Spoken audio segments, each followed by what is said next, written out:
In our previous lecture, we have derived the Chebyshev method. The implementation of the method requires evaluation of three quantities. One is the function fx, the other is its derivative f prime x, and its second derivative f double dash x. Further, we also mentioned that the method is of third order, which would mean that if you are away from the exact root by say 0.1, then each iteration can produce an accuracy of 10 to the power of minus 3. So that the method is sufficiently fast for any requirement. However, in many practical problems, it may not be possible for us to find out the second derivative or even the first derivative. Therefore, in such circumstances, we need an alternative method wherein the evaluation of the derivatives may not be possible. So, in that direction we have what is known as the Muller's method, and the Muller method also uses the concept of approximating the exact root by a, in the neighborhood of the root the curve is approximated by a quadratic equation. Now, there are number of ways of writing a quadratic polynomial. One way that we have used it for deriving Chebyshev method was to write the polynomial as a naught x square plus a1 x plus a2 is equal to 0. However, an alternative way of writing a quadratic polynomial is a naught x minus xk whole square plus a1 x minus xk plus a2 is equal to 0, where we take a naught not equal to 0 because it is a quadratic polynomial. Now, if I open it up and simplify, what I would simply get is some a naught x square plus some b1 into x plus b2 is equal to 0. Therefore, this is a suitable form for me in order that the method can be derived much more easily. Now, the application of the Muller's method requires three initial approximations. If you remember that the Newton-Raphson method required one initial approximation, secant method required two initial approximations, the Chebyshev method required one initial approximation. But for implementing this Muller method, we need three evaluations, three approximations to the exact root. These three roots are any three approximations near the root. The exact root need not lie between any one of these intervals. For example, if the root is say 5, we could choose on one side of it say 3.54 or 4.7, or randomly arbitrarily one can choose, provide one. Once we know that the root lies between a certain interval, any 3 points within this interval can be taken as the initial approximation to the root. Therefore, I would take the three approximations to the root as xk, xk minus 1, xk minus 2. That means, in order to start my the method, the implementation method, I need x0, x1, x2 to start, and then find x3, x4, x5 from the method. Now, since these are the three approximations, obviously there are 3 points on the curve, that is xk f at xk, xk minus 1 f xk minus 1, xk minus 2 f xk minus 2. Through 3 points we can always plot a quadratic curve, that is a parabola. Now, this parabola will intersect the axis, and that point it cuts the axis at 2 points. Again, one root will be the exact, other root will not be approximating the exact root. So, what I would do, I would just substitute xk, xk minus 1, xk minus 2 in this what I had written in the previous step. So, you see the reason why we had written will be obvious now. When I substitute x is equal to xk in this, this term drops, this term drops, so a2 gets evaluated automatically. So, a2 will be simply equal to fx evaluation of this. Now, I substitute xk, x is equal to xk minus 1, I would get a naught xk minus 1 minus xk whole squared, then a1 into xk minus 1 minus xk plus a2. Similarly, I will substitute the approximation xk minus 2 here, so that I have fk minus 2, this is xk minus 2, and this is xk minus 2 minus xk plus 2 is equal to 0. These are three equations in three unknowns, a2, a0 and a1. Now, since a2 is determined, I can take a2 to the right hand, to the left hand side here, then I will have a system of two equations for determining a0 and a1.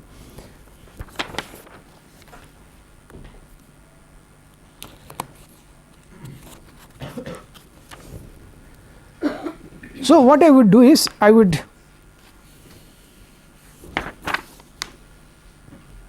solve these equations. Now, a2 is determined from this. So, A2 is equal to fxk, I have taken this A2 to the left hand side, then I am finding first of all D as the determinant of the coefficient matrix. So if I evaluate the determinant of the coefficient matrix, that is D, that is xk minus 1. If I take the determinant of the coefficient, what I would have here is xk minus 1 into xk whole squared into xk minus 1 minus xk minus the product of these two terms, that is xk minus 2 minus xk whole squared into xk minus 1 minus k. So this is the determinant of the coefficient matrix for A naught, determining A naught A1. Therefore I can find out A1 as 1 upon D into, by using the Cramer's rule, I have evaluated the numerator, and similarly I evaluate for the A naught, this is the numerator that comes from there, that is simply using the Cramer's rule for 2 by 2 system of equations. Therefore I am able to determine the constants A1 naught and A1 A2 very easily by assuming the polynomial form in the special form that we have taken there. If I had taken it as A naught xk, A naught x square plus A1x plus A2, I will have to solve a system of 3 by 3 equations, and the system of 3 by 3 equations would give me the same solution, but in a different format, wherein I will have to combine the number of terms to get this particular format. But this format you will see later on, we shall be using such an approximation for a polynomial, in general a polynomial degree n, to find out some methods, some other numerical methods also. Therefore when I once I determine A naught A1 A2 from here, I would go back and substitute in this polynomial. Before doing that, let us first of all simplify this D that we had written over here, because that this can be simplified further. So let me just put the slide over here.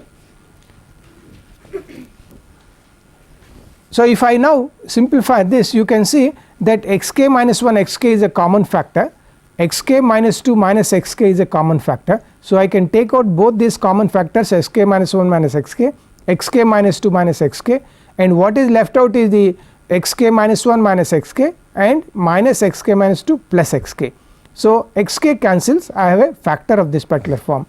Now you can see that the denominator of this can easily be written down once we know the 3 approximations. You start with any approximation, either xk, that means the from xk, or the other end. So xk, we have the 3 points, xk minus 2, xk minus 1 and xk. So the starting one is xk minus 2 and the last one is xk, any one of them we can start. So what I do is I subtract xk from the remaining 2 previous approximations, xk minus xk minus 1, xk minus xk minus 2. Then I move to the next point in the order, xk minus 1 minus xk minus 2. So this will be the denominator. So you can look at it reverse way, you can start from the other end, you start from xk minus 2, let us take a minus sign throughout. So xk minus 2 minus xk minus 1, then xk minus 2 minus xk, that is over. So I have to move to the next point, that is xk minus 1 minus xk with a negative sign. So if I move from that sign, I will have a minus sign here.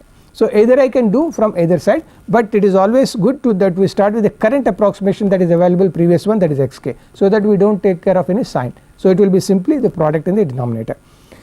Now since now we have solved for A naught A1 A2, we can now go back and substitute in this. So I substituted for A naught A1 and A2 here, and when once I substitute it over here, I can write down the next approximation. So the next approximation is the f of xk plus 1. Here I am substituting, now I am putting this is equal to 0. So I am putting xk plus 1 here, xk plus 1 here, this is a quadratic equation for xk plus 1 minus xk. So I solve by the ordinary method, that is xk minus 1, xk plus 1 minus xk is equal to minus 1 plus minus under root a1 square 4 times a naught a2 divided by 2 times a1. So I have just solved this equation for xk plus 1 minus xk, that is I have taken xk to the right hand side. So it is a trivial finding the root of this quadratic equation, and both the roots we are taking over here, and this form of this can be simplified by rationalizing this. So I multiply the numerator and denominator by minus the a1 plus minus under root of a1 square minus 4 a naught, and when I multiply it out, you can see a1 square cancels with a1 square, and I have a plus minus 4 a naught a2. Out of this 4 a naught, there is 2 a0 in the denominator, it cancels. So what is left out is simply 2 times a2, and in the denominator I have a1 plus minus under root of a1 square minus 4 a0 a2. So the minus sign has been taken care of by writing this. Now there is a reason for writing this rationalization in this particular form. We have started with initial approximations xk minus 2, xk minus 1, xk. The next, since the solution is a continuous solution, the next root that we are going to get, or next approximation we are going to get, should be closer to xk.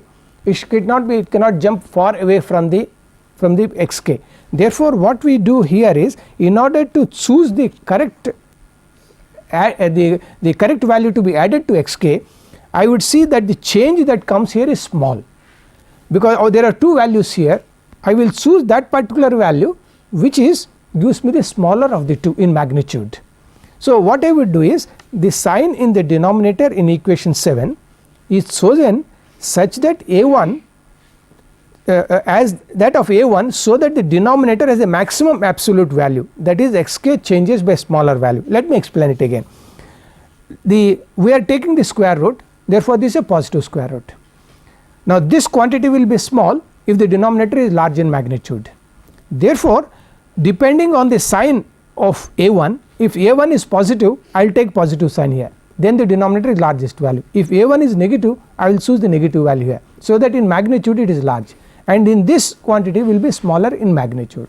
Therefore that is what we had discussed here, that the sign in the denominator in this equation is chosen as that of a1, so that the denominator has the maximum absolute value, that is xk changes by the smallest possible value. This will automatically determine throwing away of the other root, because the fact that we had rationalized it and brought in this particular form, we are automatically throwing away the second root by saying the other root is going to give a bigger change to xk. Therefore that is how we have solved the problem.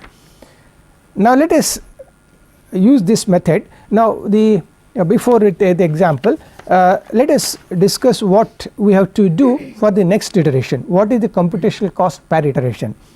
We have the approximations xk minus 1, xk minus 2, xk minus 1 and xk. We have computed xk plus 1. Now we go to the next step. I need evaluation of fxk plus 1. I do not need anything else here, because the a0, a1, a2 do not contain any other thing.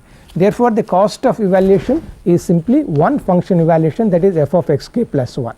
So the cost of evaluation is only one function evaluation. However, we shall show later on that the method is not quadratic or cubic, it drops down a super linear, that is about 1.8, that is superior than the secant method, but it will be only 1.8 as the rate of convergence. We are going to discuss it again. In a sense, we want to state here that what we have derived is not superior to Chebyshev method or superior to the Newton-Raphson method. Now now let us take this example, perform 2 iterations of the Muller method to find the smallest positive root of x cubed minus 5x plus 1 is 0, and here in the problem the initial approximations are given to us as 0, 0.5 and 1. We know earlier we have shown that the root lies between 0 and 1. So we have just taken 3 points randomly, 0, 0.5, 1. If it so happens, depending on the root, if you are able to take a different approximation, you may reduce 1 or 2 iterations, and if it is not, it will take 1 more or 2 more iterations to adjust and converge from one side. Now let us solve this problem. Now here we have fx is equal to x cubed minus 5x plus 1. Now I evaluate f at, I have taken the 3 approximations are given. So f at 0, that is f0, f at 0.5, that is f1, f at 1 is f2. So these 3 values are 1, minus 3.5 and minus 3. Now we have we will substitute it and get the first iteration. Now if you remember that a2 is computed as f2, that is minus 3, then we said the denominator is starting with x2, x2 minus x1, x2 minus x0, x1 minus x0. So I am starting from x2 and then taking all the subtractions from all the remaining approximations, and this of course I can compute easily, it comes at 0.25. Then when once the denominator is obtained, then the numerator also forms really a particular way of writing it. It will take little longer for me to explain, but you can see the way in which the sequence goes in the numerator also. This is f2 minus f1, x2 minus x naught whole square, f2 minus f naught x2 minus x1 whole square. So this f2 is x2, f2 x2, f1 opposite value, f0 opposite value. So this is how a particular sequence can also be remembered in writing even a1 and a2. So I can substitute this f2 and f1 here, x2 and x naught here, f2 f naught here, x2 x1, simplify this, I get minus 2.5. Similarly this a naught is f2 minus f naught, x2 minus x naught, and here there is no squares except that both these quantities are same except there are no squares here, and this quantity is 1.5. So I have now computed a naught, a1 and a2. When once I compute a naught, a1 and a2, I would then try to evaluate the quantity. Now yes, now a1 is less than 0, so you can see that we can just have a look at this. A1 is minus 2.5, therefore a1 is negative, therefore in the denominator I will take the negative sign here out of this plus minus. So since a1 is negative, I take x3 as x2 minus 2 times a2, this is a1 with a negative sign minus under root a1 square minus 4 a naught a1 a2, and this is a simple computation. I can substitute the values of a naught, a1 and a2 and get this, evaluate it as 191857. Now this gives us the first step of our Muller iteration, that is the first iteration of the Muller method. Now I repeat the same thing and I go find out what is my a2. a2 is now f of x3, the current estimate is s3, so f of 3, so I compute the value of f3. Then d, now look at this x3, I could have written this first, x3 minus x2, x3 minus x1 into x2 minus x1. So now we need 3 approximations, we have now come to x3, so we drop the original one x0, so we have x1, x2, x3. So therefore I take x3 minus x2, x3 minus x1, that is x3 minus x2, x3 minus x1. Now I go x2 minus x1. So that will be the denominator, and this product is simply equal to this.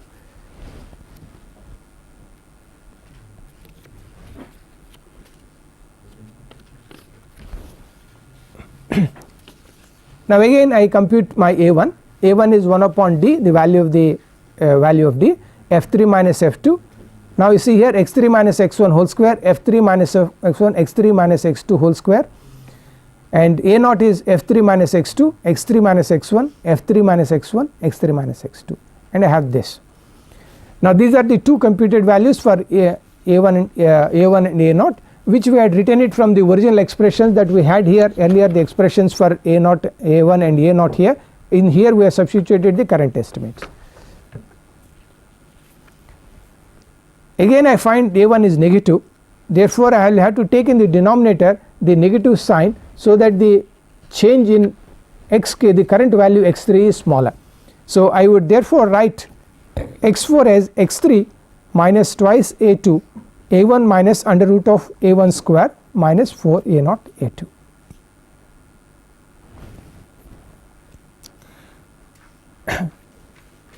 Now I have just written the values of x3, a2 here, a1 with a negative sign, that sign has been taken care of here as a plus sign, and this has become plus under root of this, and evaluation of this would reduces this value.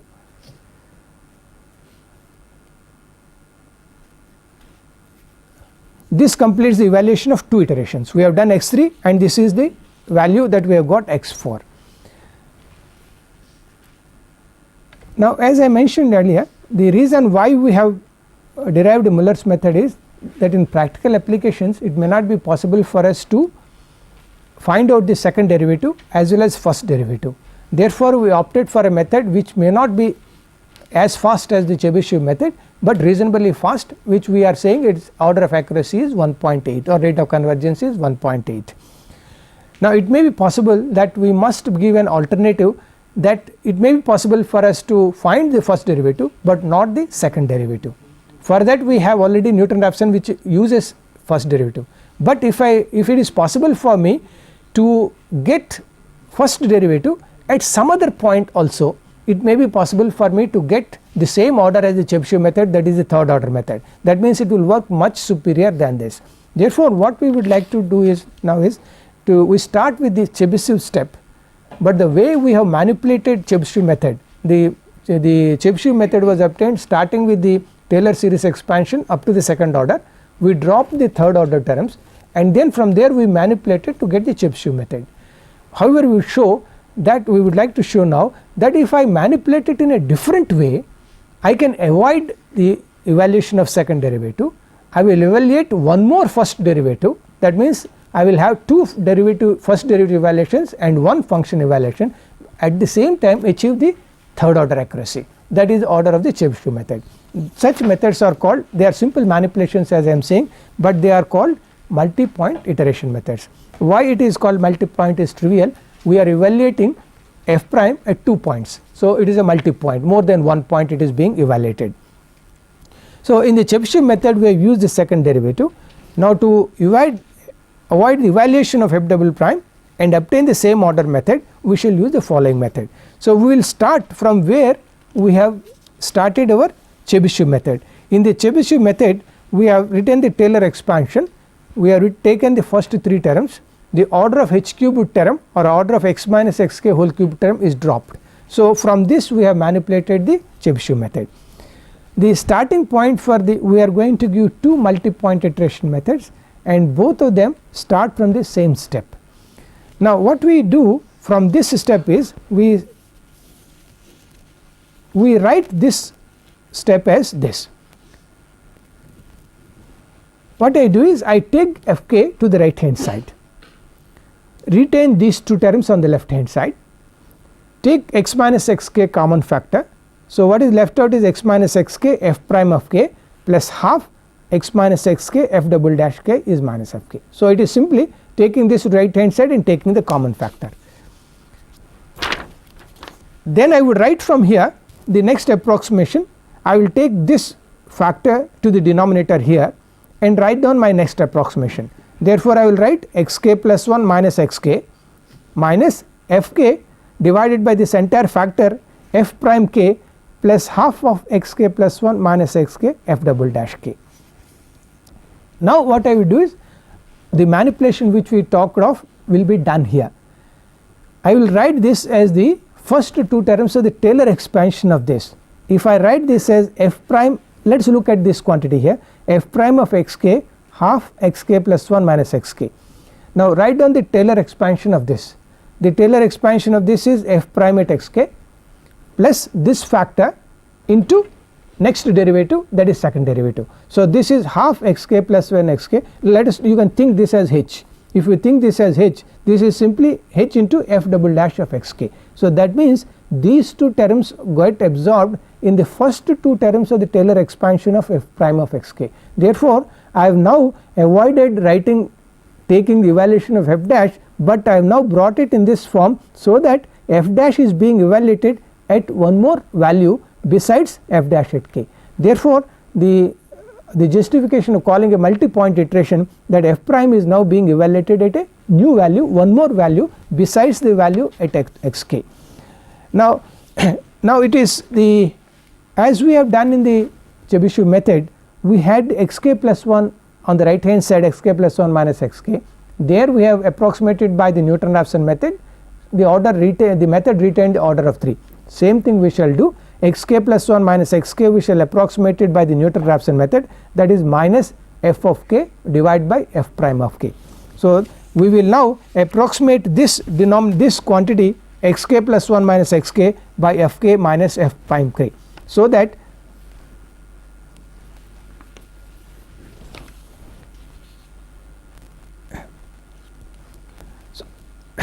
so we simply are writing approximating this by Newton-Raphson method. So, this is being replaced by as fk minus f dash k. Now, this method it is of the same order as the Chebyshev method, the order does not fall down, the order is 3, we shall show it is again 3. Now, this is a multi-point iteration method, but this can be written in a nice fashion, very nice fashion, as what we call as two-step method. That means we shall write this method in 2 steps. One is the evaluation of this particular argument of f dash k and then evaluation of this. So, we would therefore write this method as follows. So, as you can see, I am now denoting this quantity that we have here as xk plus 1 star as some intermediate value xk minus half fk f dash k, and then this method will be written as xk plus 1 is xk minus fk evaluation of f prime at this. So that this f prime is being evaluated as f prime at x star k plus 1, this one. So it is, you see, this is almost looks like Newton-Raphson method, except I have a half here. If there was no half here, it was Newton-Raphson method. So this particular quantity is being used here, and we compute xk plus 1 star, then compute f prime at this particular argument, and then substitute it here, we get the multi-point iteration method. Therefore this is called the multi-point iteration method as one way of writing it.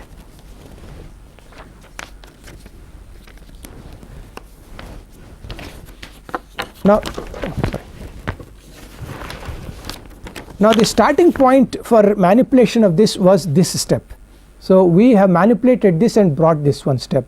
If I manipulate it in a slightly different way, I can get a different multi-point iteration method. Now let us see how we manipulate this particular thing here.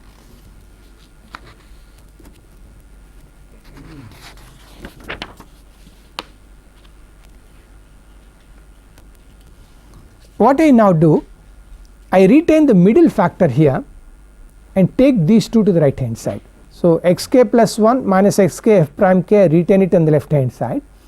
I take fk half xk minus 1 whole square to the right hand side.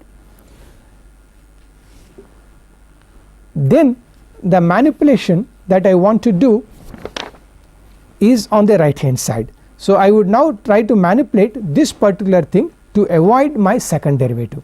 What I would write here is, let us forget for this moment, let us take this f of xk plus x minus xk. Now it is simply xk cancels, it is simply manipulation, this. So if I open it up, what does it give you? F at xk plus x minus xk f prime of xk, which I have subtracted. So x minus xk f dash k cancels with x minus xk f prime xk, that's come, and the next term is half x minus xk whole squared f double dash k, and that is this term. So to get this, what we have done is we have added and subtracted x minus xk f dash k, and these three terms has become the first three terms of the Taylor expansion of f xk plus x minus xk, this. Now if you now look at this one, this is now being evaluated at a new point xk plus x minus xk. Now when once I am able to write this, I can immediately write down the next approximation, replacing x by xk plus 1. So this is xk plus 1 minus xk. I bring f prime k to the right hand side. So minus of 1 upon f prime k, f xk plus xk minus 1 minus xk, and this xk also, x also is replaced by xk plus 1. As we have done in the Chebyshev method as well as the previous multi-point iteration method, I would replace this xk plus 1 minus xk by the Newton-Raphson method again. So this will read, this part will read fk minus divided by f prime k, and this will read fk by f prime k.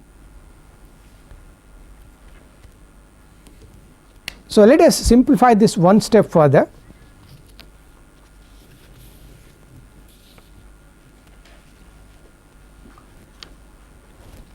Now if I simplify this,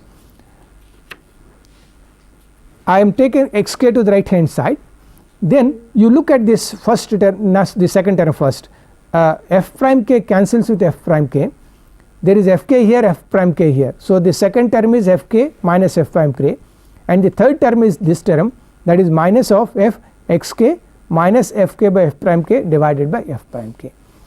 So this is another way of manipulating the starting approximation of the Chebyshev method to arrive at this particular new method. Now here again we have used the Newton-Raphson method. Now I would like to write this also as a two-step method. Now what I would do here is, I would first of all call this a new approximation. This is x star k plus 1 is xk minus fk by f dash k. Then I would write this xk plus 1 is, this is x star k plus 1 minus f star k plus 1 divided by f dash k. Very interesting thing here is the first step is nothing but Newton-Raphson method. So, this is indeed a modification of the Newton-Raphson method to arrive at the next higher order method. We know this will be a second order value, and now I am computing a third order value. Here you can see that we are using two evaluations of f. We are using f star k plus 1. Therefore, I am now using here the evaluation of f 2 times, whereas in the previous multi-point iteration we have two evaluations of f prime.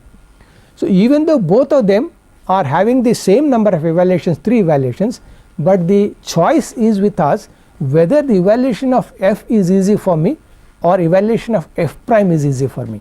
If the evaluation of f is easy for me, I would choose this, because this is what I am using is f star at k plus 1. If evaluation of f prime is easy, I will use the other multi-point iteration method. Therefore, this is exactly the next higher order approximation to Newton or modification of Newton-Raphson method to get a new method. Now, we have all along been saying that the order of Newton-Raphson method is 2, order of secant method is 1.6, order of Chebyshev method is 3. How do you get about it? Getting the orders or rate of convergence of all these methods is very simple, very straightforward. Everything depends on Taylor series. We define the error at any particular step. That means the error, the current numerical solution minus exact solution is the error.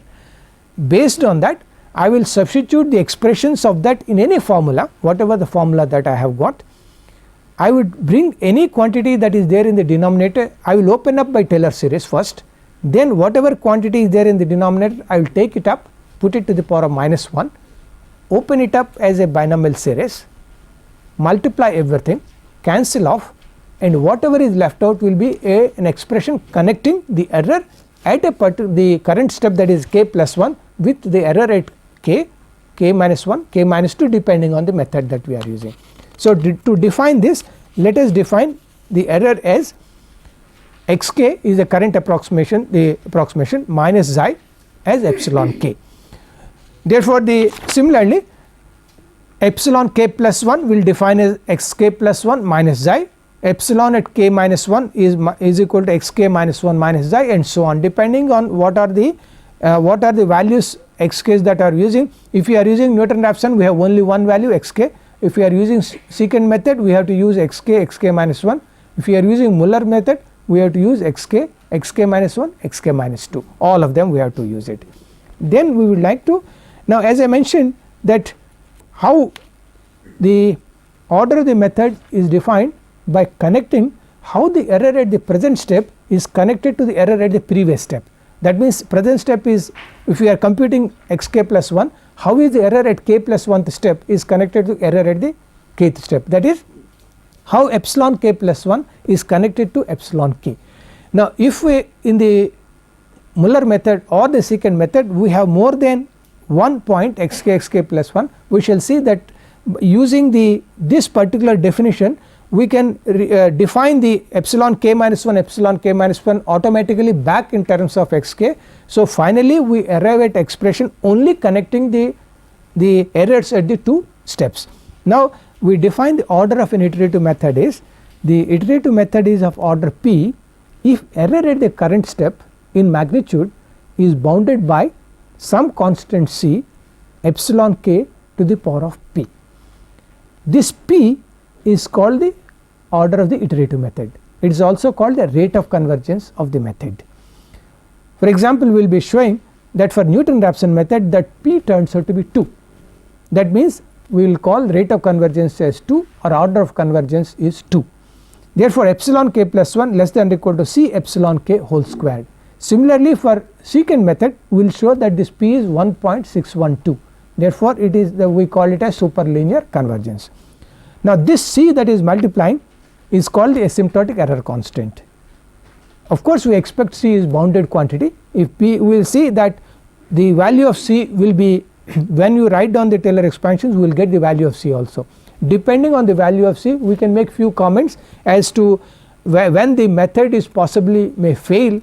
If c also grows and it also goes to infinity, then even though you are multiplying by a very small quantity by a very large quantity, the method can still diverge or it may converge very slowly. Now let us see how we get this one. Now let us, the simplest of all is the Newton-Raphson method. So let us take the Newton-Raphson method. So the current error is epsilon k plus 1 is xk plus 1 minus xi. The previous error is epsilon k xk minus xi.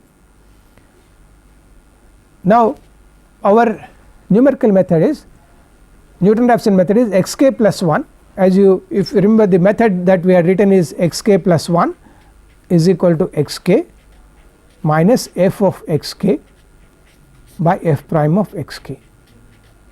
So this is the Newton-Raphson method. Therefore I am substituting for xk plus 1 here, that is epsilon k plus 1 plus xi, xk is epsilon k plus xi minus f of xk is again epsilon k plus xi, f prime epsilon k plus xi. Now as I was saying, what we do here is we Taylor expand all these quantities that are there, that is functions that are there. The denominator shall be taken to the numerator and then expanded. So let us open this up. Now here you can see xi and xi cancels over here, and so that epsilon k plus 1 is equal to epsilon k minus, I open it up, if I open it, Taylor expand it, f of xi plus epsilon k f prime of xi plus half epsilon k square f double dash xi plus so on. The denominator will be f prime at xi plus epsilon k f double dash xi. We started with that xi is the exact root of our function f(x), therefore f of xi is 0. We shall see later on that what we are talking of here is only a simple root, not a multiple root. If it is a multiple root, then we know that f prime and f double prime, they can also be 0. So the other terms can also be 0. So let us assume for the moment we are not talking of a multiple root, we are talking of only a simple root.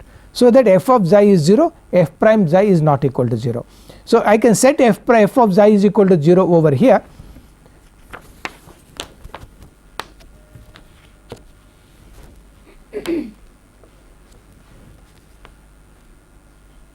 Now I set f of xi is equal to 0 here, and then if I want to take this to the numerator and expand, the binomial form of 1 plus some capital X to the power of minus 1. So I will always take it as 1 plus x to the power of minus 1 or 1 minus x to the power of minus 1, that form.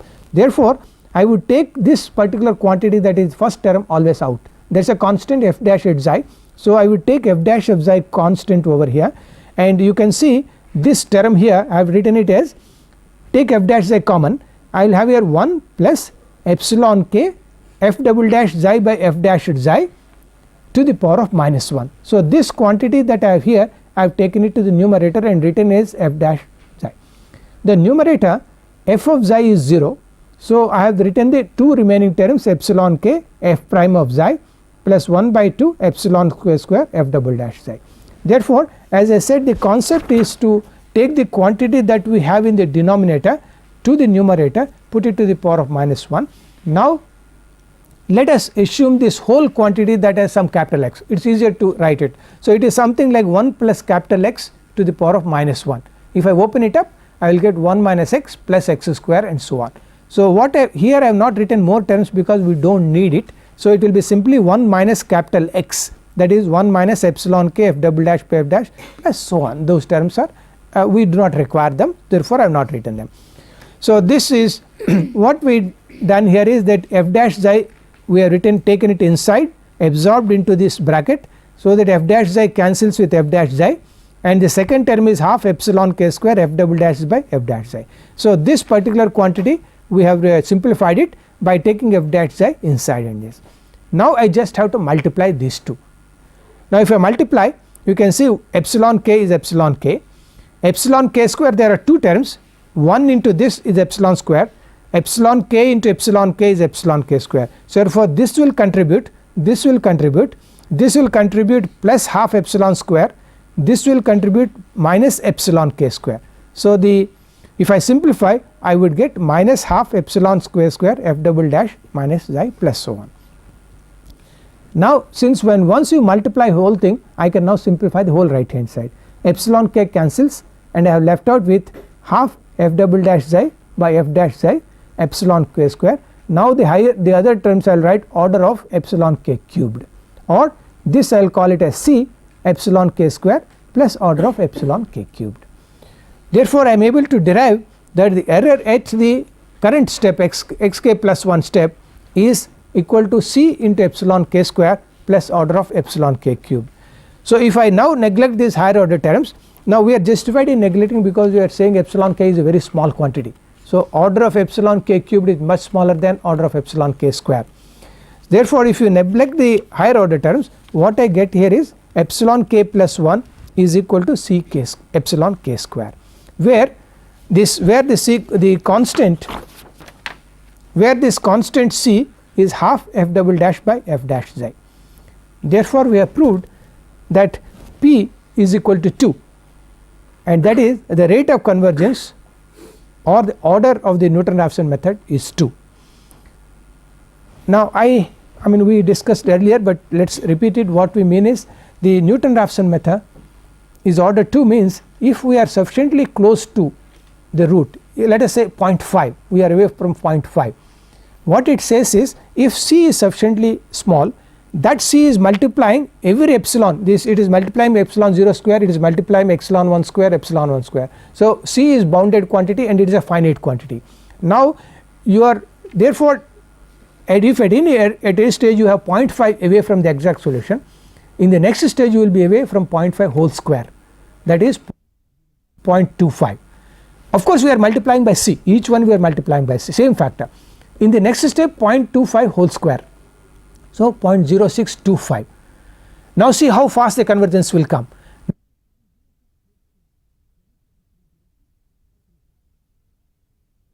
So you will have the accuracy coming so fast. Therefore this is reasonably good method for any practical application. That is what we are going to state later on. So this is how initially it will take few iterations to close up. Suppose as I said the root was say 1.5, you started at 3, there is no meaning between the error here is 1.5, it is quite far away, it is not less than. So it will take few iterations to reduce the error sufficiently small, then you will be able to see the convergence is very fast, because you have already crossed the stage of that the epsilon k is sufficiently small, therefore the accuracy is achieved much faster.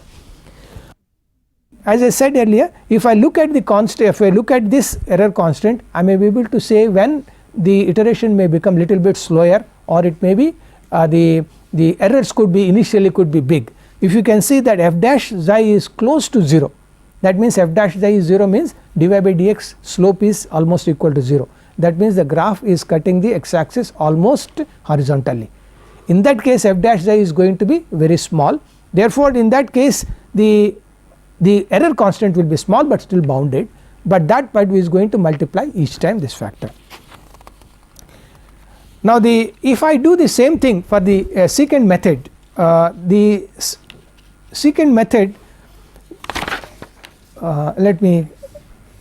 the secant method that we have written is xk plus 1. There are two forms of secant method we have written it, one for computational purposes, the other is for the I said for error analysis we shall use it, that is xk plus 1 is equal to xk minus xk minus 1 f of xk minus f of xk minus 1 fk. This is the method that we have written so that error analysis can be made. The procedure is identically same. We substitute the xk by epsilon k plus xi, then xk minus 1 epsilon k plus k minus 1 is, as we have written it in the previous step, we will write it again here. Therefore xk minus 1 minus xi is equal to epsilon k minus 1, and we have xk minus xi is equal to epsilon k.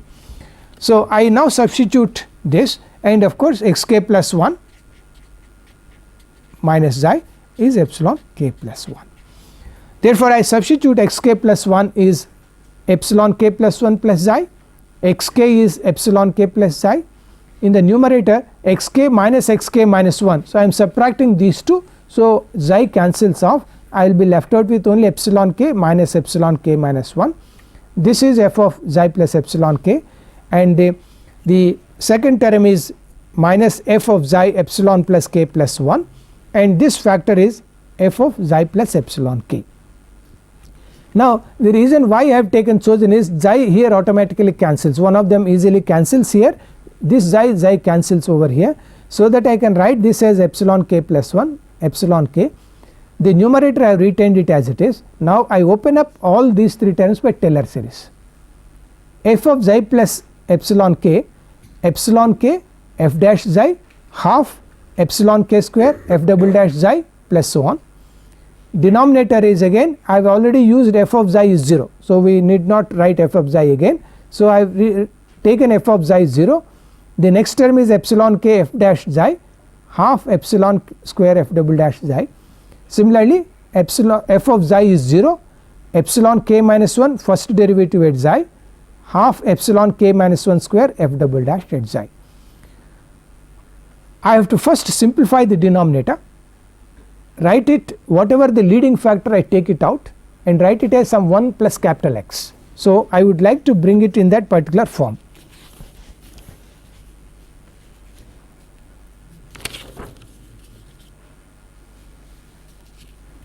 So as you can see, the denominator f dash xi, so I can take epsilon k minus 1 as common here, f dash xi.